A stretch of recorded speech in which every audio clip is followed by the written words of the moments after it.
Hello everyone, आज हम class 7th में एसएसटी पढ़ेंगे और हम यहाँ पॉलिटिकल पढ़ रहे हैं। पॉलिटिकल का चैप्टर 5 है हमारा, औरतों ने बदली दुनिया। तो आइए हम समझते हैं कि औरतों ने किस तरह से समाज को बदला है, दुनिया को बदला है, पूरे विश्व को बदला है।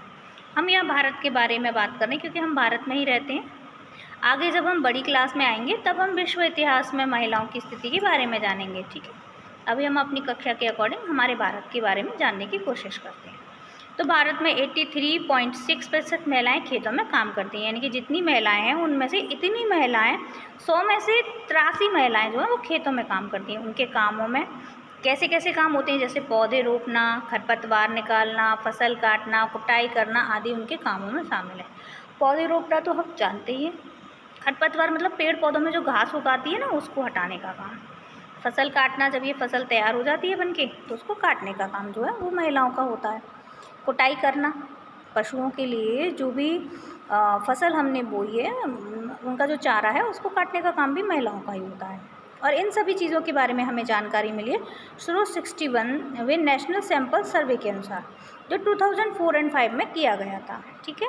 अब आगे देखते हैं। कम अवसर और कठोर अपेक्षाएं। अनेक लोग रूढ़िवादी धारणा में विश्वास करते हैं। रूढ़िवादी मतलब पुराने विचारधाराओं में, ठीक है। इसीलिए बहुत सी लड़कियों को डॉक्टर, इंजीनियर बनने के लिए, अध्ययन करने और प्रशिक्षण लेने के लिए वह सहयोग नहीं मिल पाता है जो लड़कों को मिलता है। कहने का मतलब हम एक सिंपल सी भाषा में समझ सकते हैं कि हमारे यहाँ लड़के और लड़कियों में जो भेदभाव किया जाता है वह शिक्षा में भी किया जाता है। अतीत में लिखना और पढ़ना कुछ लोग ही जानते थे, अधिकांश बच्चे वही काम सीखते थे जो उनके परिवारों में होता था। जैसे मान लीजिए दर्जी के घर में दर्जी का काम होता था, हलवाई के घर में हलवाई का काम होता था, किसी के पिता टीचर थे तो वहाँ बच्चा टीचर ही बनता था, किसी के वकील थे तो वो वकील ही बनता था। इस तरह के कार्य होते थे, उनके बुजुर्ग करते थे, ठीक है। लड़कियों की स्थिति और भी खराब थी, उनको अक्षर तक सीखने की अनुमति नहीं थी। अब हम देख रहे हैं कि रेल का इंजन पहले आदमी चलाते थे, पर झारखंड की एक गरीब परिवार की महिला थी, 27 वर्षीय लक्ष्मी लाकड़ा। उसने इस धारा को बिल्कुल तोड़ के रख दिया, बदल के रख दिया। उसने सभी की सोच को बदल दिया कि महिलाएं ये काम नहीं कर सकती हैं। वो जो है उत्तरी रेलवे की पहली महिला इंजन चालक है। क्या नाम है उनका? लक्ष्मी लाकड़ा, ठीक है। उसी तरह से राम सुंदरी देवी पश्चिम बंगाल की, उन्होंने एक आत्मकथा लिखी थी अमार जीवन, ठीक है।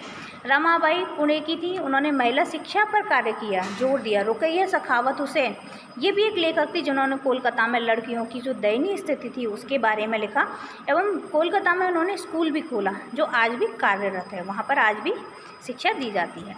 आइए चलिए आगे समझते हैं।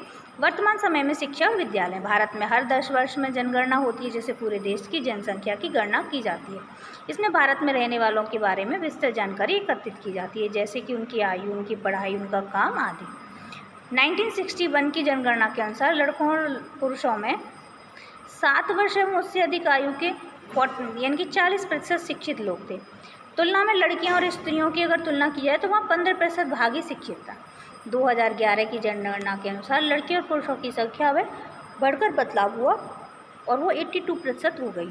शिक्षित लड़कियों तथा महिलाओं की जो स्थिति थी वो 65 हो गई। वर्ष 2011 की जनगणना से पता चलता है कि दलित, आदिवासी और मुस्लिम लड़कियों की प्राथमिक शिक्षा भी पूरी नहीं होने की संभावना अधिक होती है।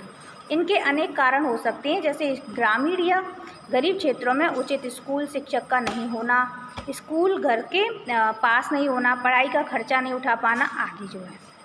तो इस तरह से यहाँ तक के चैप्टर में हमने ये समझा। इससे आगे के चैप्टर को अगले वीडियो में समझेंगे। चैप्टर से रिलेटेड कोई भी डाउट, कोई भी क्वेरी हो तो आप कमेंट बॉक्स में आकर पूछ सकते हैं। Thank you for watching this video.